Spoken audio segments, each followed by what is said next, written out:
¿Qué tal? Aquí de nuevo de regreso, con la tercera parte de la década de los 70 del videojuego. Conoceremos más sobre los sucesos que cambiaron la forma de ver el videojuego. Bill Gates y Paul Allen crearon Microsoft durante este año. Al principio se dedican a ser intérpretes de BASIC y más tarde harán compiladores de Fortran y COBOL.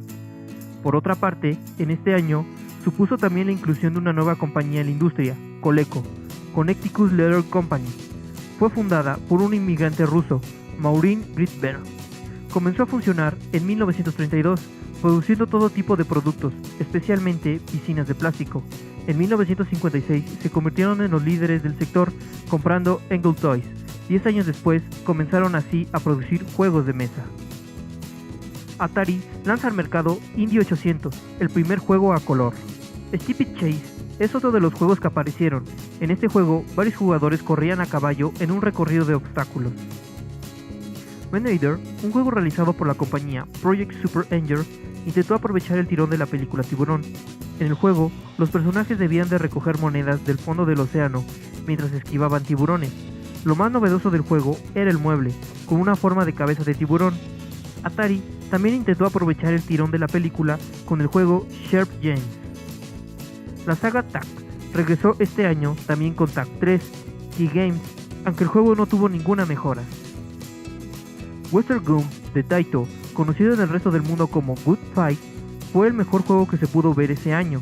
Es el primer ejemplo de las diferencias que empezaban a existir entre los juegos creados en Japón y Estados Unidos. Por primera vez en la historia teníamos un juego que nos presentaba un personaje y por lo tanto una historia.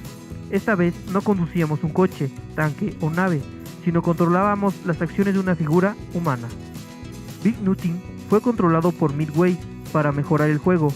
Western Gum solo mostraba dos vaqueros disparándose, pero Nutting añadió objetos entre ellos que se movían, mejoró los gráficos y sobre todo utilizó un microprocesador, convirtiendo a Good Fight en el primer videojuego en utilizarlo. El juego además incluía un diálogo en que los personajes decían cuando eran alcanzados "Good Me". Con el éxito de Hong Kong, cientos de compañías se lanzaron a crear consolas y dispositivos electrónicos para jugar en casa de la misma forma. Magnavox volvió a intentarlo, después del fracaso de la Odyssey, con la Odyssey 100, otro error, pero Atari ahora tendría un rival más fuerte, Coleco.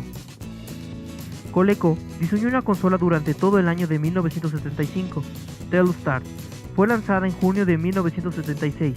No dejaba de ser un home pong más, pero tuvo un brutal éxito, ya que Coleco era el principal cliente de General Instrument, la empresa que suministraba los chips para los juegos de consola.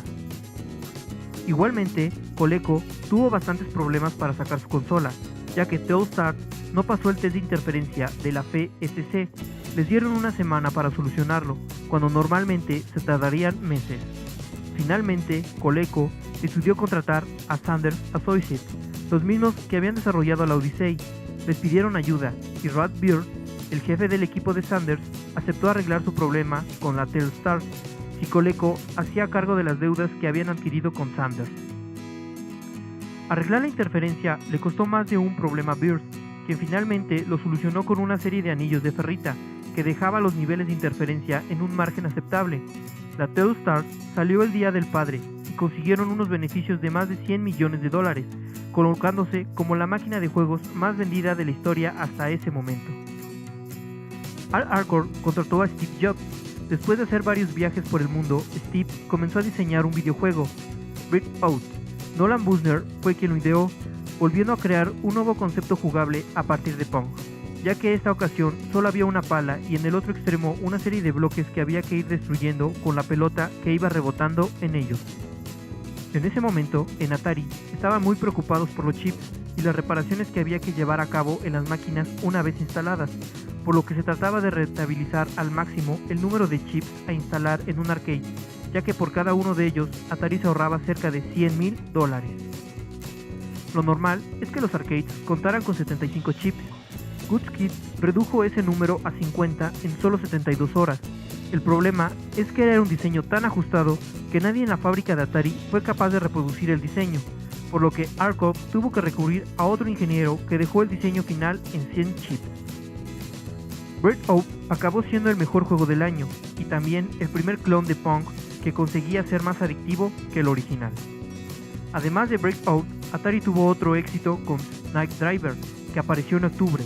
En el juego, la carrera estaba representada con unos cuadros blancos y aportaba una gran sensación de velocidad. Uno de los juegos más destacables de ese año fue Sprite 2, desarrollado por Key Games, en el que conducíamos por diferentes circuitos que iban apareciendo de repente, mientras esquivábamos a los demás corredores y manchas de aceite. Este año fue el primero en el que la polémica de la violencia en los videojuegos sacudió a la industria con la comercialización de Dead Race por parte de Exidy. Este juego fue creado por Peter Kutzman, pero no con ese nombre, sino con el de Destruction Derby, en el que los jugadores debían de tratar de chocarse contra el resto de los coches del circuito para destruirlos. Le vendió el juego a Chicago Coins, que se negó a pagar lo acordado, por lo que Kutzman revisó el juego y le hizo unas cuantas modificaciones. Después de esto, en Dead Race debíamos de chocar contra formas humanas esqueléticas que se escapaban de un cementerio. Cada vez que atropellábamos uno, aparecía una pequeña cruz en la pantalla. Todo este nuevo contenido hizo que algunos salones recreativos se negasen a exponer el juego, lo que hizo que Exidy vendiera únicamente 1000 máquinas y que estuviera en boca de todos. Y ahora sabemos todo sobre las nuevas empresas que surgen en este año, y también los altibajos de las competencias para Atari, y la primera vez que se habla de violencia en los videojuegos.